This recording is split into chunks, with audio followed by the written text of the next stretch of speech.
হুট করে যদি বাসায় মেহমান চলে আসে তখন আমাদের চিন্তার শেষ থাকে না। তো এই কারণে তৈরি করছি মজাদার চিকেন রোস্ট। হ্যালো এভরিওয়ান, আসসালামু আলাইকুম। কেমন আছেন সবাই? আশা করছি সবাই অনেক ভালো আছেন আর অনেক মজার মজার খাবার খাচ্ছেন। আজকে এই চিকেন রোস্ট তৈরির জন্য একদমই ঘরোয়া উপকরণ দিয়ে আমি রান্না করছি।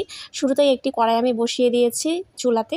তো তেলটা একটু গরম হয়ে আসলে আমি এখান থেকে চিকেনের পিসগুলো একটা একটা করে দিয়ে দেবো। আর অবশ্যই এটি সাবধানতার সহিত করতে হবে, তা নাহলে কিন্তু তেল ছিটকে এসে গায়ে ফোস্কা পড়ে যেতে পারে। তো অবশ্যই আপনারা চেষ্টা করবেন যে এটি পানি ঝরিয়ে নেওয়ার। আর এখানে অল্প একটু লেবুর রস আর সামান্য একটু লবণ মাখিয়ে নিয়েছি। তো মোটামুটি যখন হয়ে আসবে আমি পরবর্তী যে চিকেনের পিসগুলো রয়েছে এগুলো দিয়ে দিচ্ছি। আর চেষ্টা করবেন এটি ফ্রাই প্যানে ভাজতে, যেহেতু ফ্রাই প্যানটা আমার বুক হয়ে গিয়েছে, তো যার কারণে আমি এই কড়াইটাতে এটি রান্না করছি। আর খুব বেশি তাড়াহুড়ো ছিল আমার, যার কারণে আমি এই পুরনো কড়াইটা ব্যবহার করছি, দেখতেই পাচ্ছেন।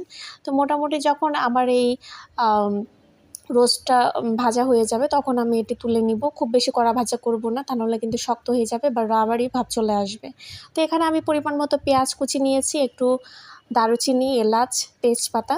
তো সব কিছু আমি সুন্দর মতো একটু ভাজা ভাজা করে নিচ্ছি।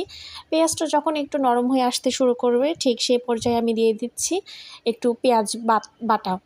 তো এখানে পেঁয়াজ বাটাটা ইউজ করছি মূলত গ্রেভিনেসের কারণে, যেহেতু ঘরে কোনো বাদাম টাদাম কিছু ছিল না, সেই মুহূর্তে ইনস্ট্যান্ট আমি যা পেয়েছি হাতে সেটা দিয়েই আমি রান্নাবান্না কমপ্লিট করেছি। তো দেখতেই পাচ্ছেন এখানে দিয়ে দিচ্ছি একটু আদা রসুন আর সামান্য একটু জিরা বাটা। এটি একদমই স্বাদ অনুযায়ী আপনি ব্যবহার করবেন, কারণ এটি পরিমাণ মতো না দিলে আপনার এই গন্ধটা কিন্তু রয়ে যাবে, রোস্টটার টেস্ট ভালো আসবে না। আর দিয়ে দিচ্ছি পরিমাণ মতো লবণ। অলরেডি আমি লবণ দিয়েছিলাম ভাজার সময়, দিয়ে দিচ্ছি মরিচের গুঁড়া। আপনারা চাইলে এখানে ঝাল অনুযায়ী ব্যবহার করতে পারেন সব কিছু। আর দিয়ে দিব একটু রাঁধুনি মাংসের মশলা। এখানে কিন্তু কোনো প্রকার হলুদ অ্যাড করা যাবে না। তো সব কিছু যখন দেয়া হয়ে যাবে আমি সুন্দর মতো মশলাটুকু মিশিয়ে নিব। আর এটা গ্রেভিনেসটা যত বেশি কষানো হবে ঠিক রোস্টটা আপনার খেতে খুব বেশি মজা লাগবে।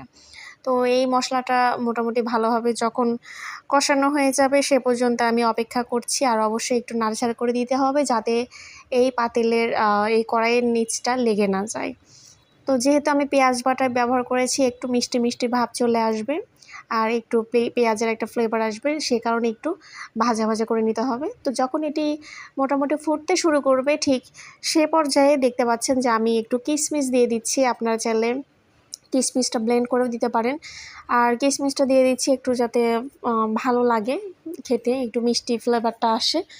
আর এখানে বাদাম বাটা আপনারা দিবেন, অবশ্যই চেষ্টা করবেন এখানে টক দই ব্যবহার করতে। আর আমি এখানে সামান্য যে উপকরণ সেটি দিয়ে আজকে রান্নাটা কমপ্লিট করছি। দেখতে পাচ্ছেন এই ভাজা চিকেনের টুকরোগুলো আমি এখানে দিয়ে দিচ্ছি। আপনারা চাইলে চিকেনগুলো পছন্দ মতো পিস করে নিতে পারেন। আর আমি এখানে রোস্টের সাইজ যেটা সেটাই করে নিয়েছি। তো মোটামুটি যখন মশলাটা হয়ে আসবে এখানে দিয়ে দেওয়ার পরে আমি ভালো মতো চিকেনের গায়ে মাখা মাখা ভাব না আসা পর্যন্ত একটু নাড়াচাড়া করে দিব। যখন লেগে আসতে শুরু করবে ঠিক সেই পর্যায়ে আমি দিয়ে দিচ্ছি পরিমাণ মতো পানি। আপনারা চাইলে এখানে গরম পানি ব্যবহার করতে পারেন, আমি এখানে নর্মাল তাপমাত্রার পানি ব্যবহার করছি। আর দিয়ে দিব একটু যে গুঁড়ো দুধ রয়েছে, এটি আপনারা চাইলে লিকুইড দুধও ব্যবহার করতে পারেন। তো গুঁড়ো দুধটা দিলে ফ্লেভারটা একটু ভালো আসে, তো যার কারণে আমি ডিরেক্ট এই গুঁড়ো দুধটা ব্যবহার করছি। আর দিয়ে দিচ্ছি কয়েকটা আস্ত কাঁচামরিচ, এতে করে একটু কাঁচামরিচের ফ্লেভার আসলে ভালো লাগবে। আর শেষে সামান্য একটু চিনি দিয়ে দেবো। অলরেডি কিন্তু এটা মিষ্টি মিষ্টি ভাব আসবে, কারণ এখানে পেঁয়াজ বাটা রয়েছে। তো এখানে মোটামুটি যখন হয়ে আসতে শুরু করবে এরপর আমি একটু মাখা মাখা ভাব চলে আসবে আর দিয়ে দিব সামান্য একটু ভাজা জিরা গুঁড়া। আর এই তো সব কিছু রেডি হয়ে গিয়েছে। কেমন লাগছে দেখতে অবশ্যই কমেন্ট করে জানাবেন। বাসায় কিন্তু অবশ্যই ট্রাই করবেন আমার এই রেসিপিটা। ধন্যবাদ সবাইকে।